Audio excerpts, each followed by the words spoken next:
Hello दोस्तों, स्वागत है आपका अपने चलते तैयारी में। आज हम देखने वाले हैं अर्धवार्षिक परीक्षा जो कक्षा 7 की आपकी विषय विज्ञान हिंदी माध्यम से होने वाला है। अर्धवार्षिक मूल्यांकन प्रश्न पत्र 2022-23 का हम हल देखने वाले हैं। हमने पार्ट पहला देख लिया है और पार्ट 2 भी डाल दिया है यहाँ पर। यह हमारा पार्ट 3 होने वाला है।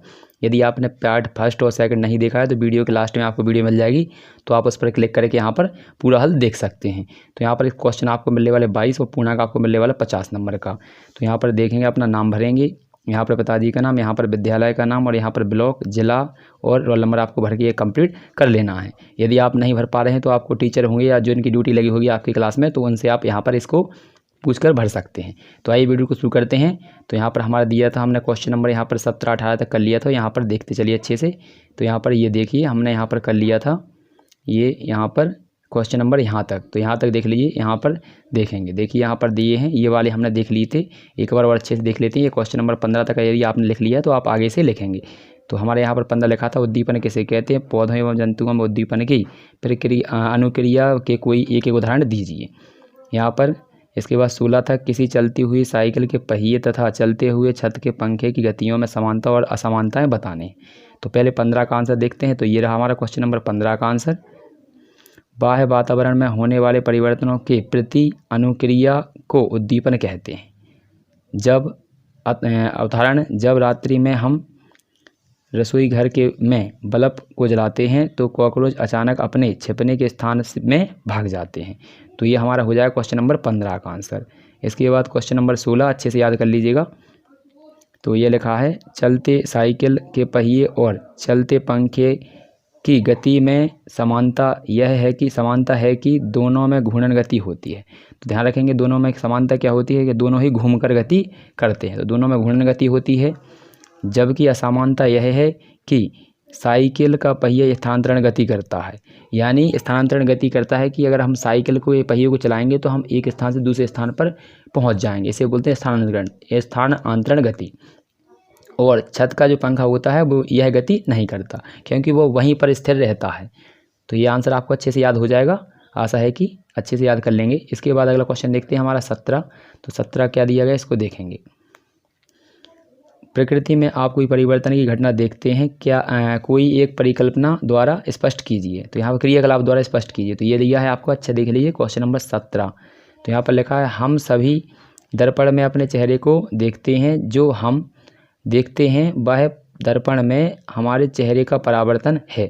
यानी परावर्तन के कारण ही हम देख पाते हैं। तालाब के पानी में पेड़ों तथा इमारतों का चित्र बनना परावर्तन का उदाहरण है। ये आपका आंसर हो जाएगा क्वेश्चन 17 का। अच्छे से लिख लीजिएगा। यहाँ पर ये चित्र दिया गया, इसको अच्छे से चित्र को आपको बना लीजिएगा। कुछ नहीं करना, बिल्कुल सरल है। एक लाइन खींचेंगे, यहाँ से एक लाइन यहाँ से डालेंगे, एक यहाँ से और यहाँ पर एक लाइन। और ये वाला आप लिख सके तो लिख लीजिएगा, और नहीं लिख पाएंगे तो आप केवल ये चित्र बना दीजिएगा, तो ये आपका आंसर हो जाएगा। इसके बाद क्वेश्चन नंबर देखते हैं 18। तो 18 क्या दिया है, इसको देख लीजिए, अच्छे से पढ़ लेंगे। इसका आंसर, विद्युत स्विच किसे कहते हैं? स्विच ऑफ और स्विच ऑन दोनों में से किस स्थिति में विद्युत परिपथ पूरा होता है? आपने देखा होगा जो चटकनी लगी होती है आपके घर में बोर्ड में, उसी को स्विच बोलते हैं। जब आप स्विच चालू करते हैं तो उसे ऑन बोलते हैं और बंद करते हैं उसे ऑफ बोलते हैं। तो जब चालू करते हैं तो आप क्या है, लाइट जल जाती है तो परिपथ पूरा हो जाता है, और जैसे ही आप बंद करते हैं तो वो कट जाती है लाइन, तो इसलिए अधूरा हो जाता है। तो 18 वगैरह दिखा, यहाँ दिखा, स्विच एक सरल युक्ति है जो विद्युत धारा के प्रवाह को रोकने या प्रारंभ करने के लिए परिपथ को तोड़ता अथवा पूरा करता है। जब स्विच ऑन होता है तभी परिपथ पूरा होता है। तो ध्यान रखना, स्विच क्या होता है कि लाइट को चालू और बंद करने के लिए परिपथ में प्रयोग किया जाता है। जैसे ही हम लाइट चालू करते हैं तो परिपथ पूरा हो जाता है, तो लाइट जल जाती है, और जैसे ही हम स्विच बंद करते हैं तो परिपथ अधूरा हो जाता है, यानी टूट जाता है कनेक्शन, तो यहाँ पर बल्ब है वो बुझ जाता है। तो यहाँ पर अच्छे से इसको याद कर लीजिएगा। ये क्वेश्चन नंबर 18 था। इसके बाद क्वेश्चन नंबर 19 ये रहा। यहाँ पर क्या करना है आपको, देखिए, विद्युत परिपथ में विद्युत धारा की दिशा क्या होगी, चित्र द्वारा प्रदर्शित कीजिए। तो देखिए ये रहा आंसर, इसको अच्छे से देख लीजिएगा। तो पहले आपको क्या करना है, यहाँ पर देखिए क्वेश्चन लिखेंगे, यहाँ पर लिखेंगे I बराबर Q/T, ये फॉर्मूला होता है, ये अदिश राशि होती है। अच्छे से देख लीजिएगा, यहाँ पर आपको चित्र द्वारा बताना है। ये परिभाषा द्वारा होती है, मात्रक होता है इसका एम्पियर। ठीक है, धारा का मात्रा क्या होता है, एम्पियर। तो ये आपको यहाँ पर लिखना हो तो लिख लीजिए, नहीं लिखना हो तो कोई दिक्कत नहीं। आप यहाँ पर ये चित्र बनाएंगे, लेकिन ये अवश्य बनाना है। तो यहाँ पर एक आप आयताकार बॉक्स बना लेंगे। यहाँ पर देखिए इस प्रकार से बनाना है, यहाँ पर इस प्रकार से बॉक्स बना लेंगे। जैसा हम बना लेते हैं। तो यहाँ पर एक साइड बनाएंगे आप बड़ा वाला, एक साइड बनाएंगे छोटा वाला चित्र, यहाँ पर बीच में जगह छोड़ देंगे। इसके बाद यहाँ से आप इस प्रकार से चित्र बनाएंगे और यहाँ आई लिख देंगे, और यहाँ उल्टा बनाने लगे इस साइड को और यहाँ पर आई लिख देंगे। तो ये देख लीजिए यहाँ पर लिखा है आर, ठीक है, ये रेजिडेंस होता है। तो इस प्रकार से आपको चित्र अच्छे से बना लेना है। और यहाँ पर लिख लीजिएगा भी, इस प्रकार से आपको दिख रहा है ये विभवांतर लिखा है, यहाँ पर ये प्रतिरोध लिखा है, ठीक है, ये धारा। तो यहाँ पर लिख देंगे ई प्रवाह यानी इलेक्ट्रॉन प्रवाह की दिशा के विपरीत, बस इतना ही लिख देना आपको, ये कंप्लीट हो जाएगा। ये चित्र बना लेना अच्छे से, यहाँ पर ये चित्र हो जाएगा। यहाँ पर ये इस प्रकार से लगा है, यहाँ पर ऐसे, और ये पहला धन है और यहाँ पर ये माइनस है, यहाँ पर ये धन है और यहाँ पर ये माइनस है। तो डायग्राम को अच्छे से याद कर लीजिएगा, ये आपका आंसर हो जाएगा। इसके बाद क्वेश्चन नंबर 20 देखते हैं। तो क्वेश्चन लिखा है 20, चुंबकीय पदार्थ तथा अनुचुंबकीय पदार्थों में उदाहरण देकर अंतर स्पष्ट कीजिए। तो यहाँ ये रहा, इसका आंसर देख लेते हैं। तो ये हमारा क्वेश्चन नंबर चुंबकीय पदार्थ और अनुचुंबकीय पदार्थ में, वे पदार्थ जो किसी चुंबक के पास लाए जाने पर तेजी से आकर्षित होते हैं उन्हें चुंबकीय पदार्थ कहते हैं। जैसे उदाहरण है लोहा। वे पदार्थ जो किसी चुंबक के पास लाए जाने पर थोड़ा सा आकर्षित होते हैं, वैसे यहाँ पर उदाहरण हो जाएगा हमारा ऑक्सीजन। जो तेजी के साथ होते हैं उन्हें चुंबकीय कहते हैं, और जो थोड़ा थोड़ा होते हैं उन्हें अनुचुंबकीय कहते हैं।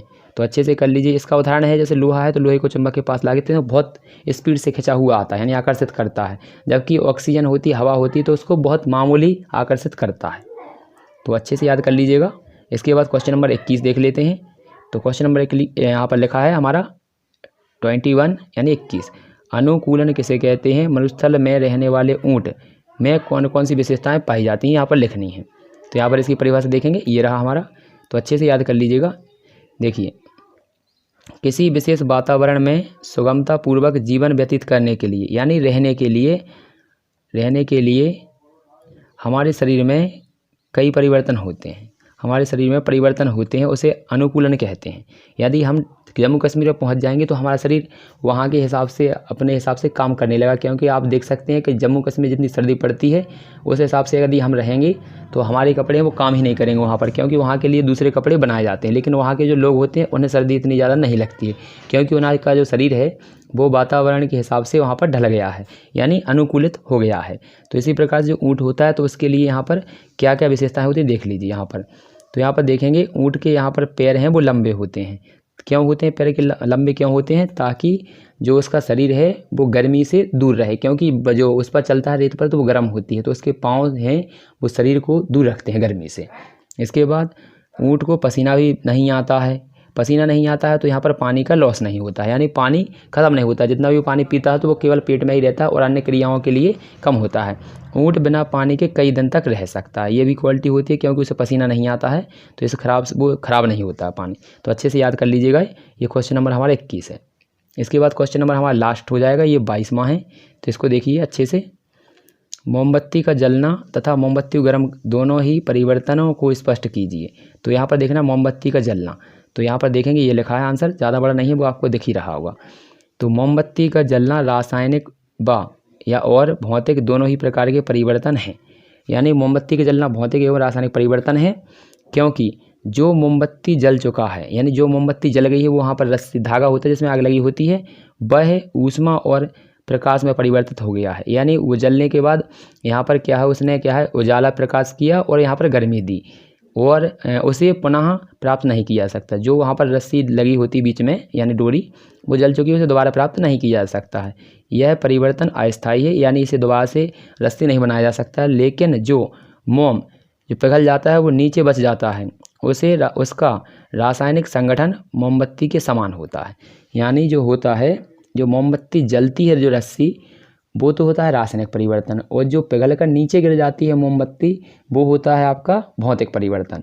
तो अच्छे से आप याद कर लीजिएगा। यहाँ पर जैसे मान लीजिए यदि आपने लकड़ी जला दी, तो जलाने के बाद जो राख बचती है तो उससे हम लकड़ी दोबारा से नहीं बना सकते हैं, वो हमारा रासायनिक परिवर्तन होता है। यदि हम लकड़ी काट देंगे तो अगर हमने जोड़ने की बात की जाए तो फेविकॉल से या फिर किसी भी माध्यम से हम उस लकड़ी को जोड़ सकते हैं, और दोनों का एक ही गुण रहेगा, गुण अलग नहीं होगा। उसे बोलते हैं भौतिक परिवर्तन। आशा है कि आपने अच्छे से इसको देखा होगा, तो पूरा कंप्लीट हो चुका होगा। तो मिलते हैं अगले वीडियो में, तब तक के लिए जय हिंद, जय भारत। यदि आपने पहला और दूसरा वीडियो हमारा नहीं देखा है तो वीडियो के लास्ट में यहाँ पर आपको दिख रहा होगा डिस्प्ले पर, तो यहाँ पर इन पर क्लिक करके आप यहाँ पर सभी वीडियो एक साथ में देख सकते हैं। आशा है कि आपने अच्छे से देखा होगा। यदि वीडियो अच्छा लगता है तो लाइक कर दीजिएगा। मिलते हैं अगली वीडियो में, तब तक के लिए जय हिंद जय भारत।